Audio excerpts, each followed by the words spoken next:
Hi, everyone. Have you ever had one of those elections where the outcome was not anything at all like you expected, and then you were stunned for days in shock?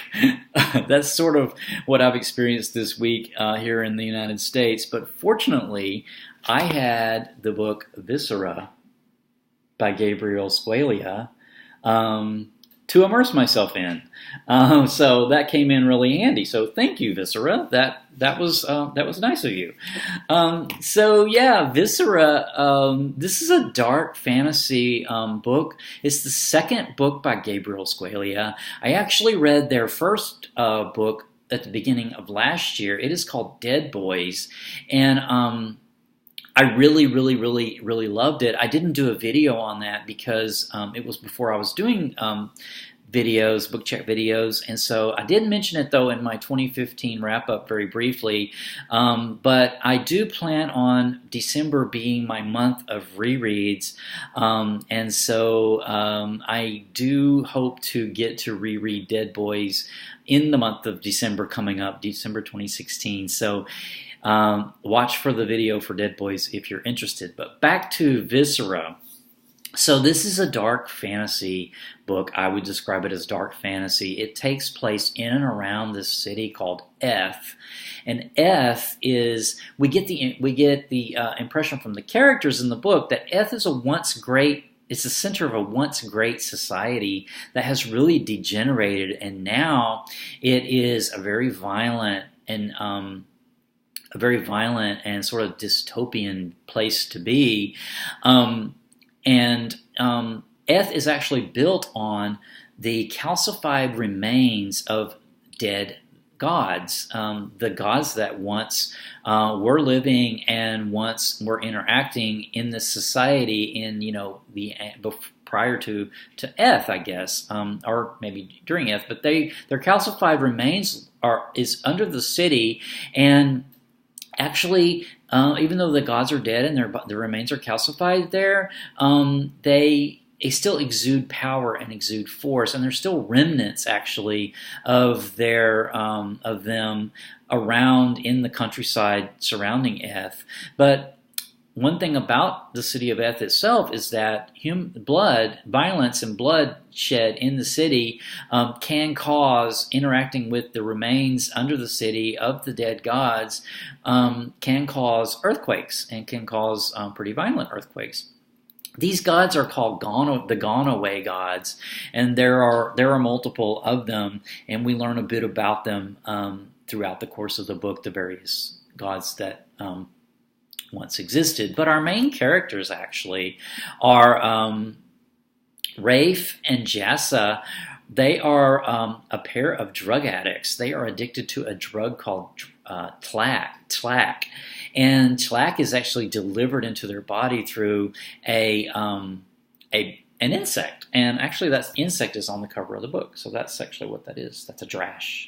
And they carry around a little drash, and then when they get their tlac, they give it to the drash, and the drash has a reaction, and the drash bites them, and then they get the drug that way. So it's kind of like heroin. It's highly addictive. It's actually made from the remains of one of the gone away gods in the city of Eth. And so, but how these addicts are earning the money for their tlac is harvesting, capturing people and taking away their organs. So that is where we are with them.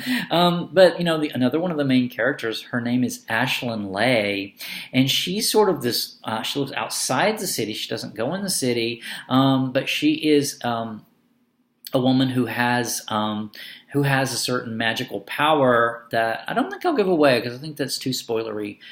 She has a certain magical power that makes her very valuable to the drug addicts, and so she's one of the main characters, and then ultimately she meets another character whose name is Hollis Runt. And I don't want to give away a lot of the details of the nature of Hollis Runt because I enjoyed meeting this character so much that I don't want to spoil it for anyone else meeting, being introduced to this character because it was so fun for me.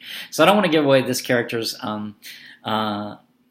nature, but this character is very, very funny. I wouldn't say he's a comedian. I mean, he's funny, in a dark kind of way. And then the couple of other main characters is a kind of a woodland sorceress that they meet in this area outside the woodlands outside of Eth, and her name is Tonka, and she has as her servant and sort of her assistant is a reanimated dead bear that was once her longtime friend, and now when the bear died, she reanimated it, and it follows her, and kind of helps her and is her assistant and whatnot. So these characters all end up running into each other, and they don't have a lot in common, on the surface, but they all are searching for something, and they ultimately form a sort of pact to go into the city of Eth and look for a person called the Puppeteer, because even though their world is, by our observation, very violent and very dystopic, they think that the Puppeteer could actually make it worse. So they have various reasons for wanting to go into the city of Eth and various reasons for joining this sort of little pact, this little coalition, but they ultimately all do, and that's sort of that quest is in sort of where we go with them on the book with the book. So couple of I don't think I mentioned about Rafe and Jassa. One kind of really important feature about them, they're these drug addicts, is that they belong to this cult that exists that worships fortune, and like luck. And so that's extremely interesting, that cult, and especially Jassa, who is really, I would say, a real fanatical follower of this cult. The Rafe character, he is not. He's sort of a person who doesn't really believe in any of it. He comes from a clan called the Davin, who were former servants of one of the gone-away gods. I think the goddess's name was Nex, and she was a goddess of connection. But what their role was to assist the dying into transitioning into death.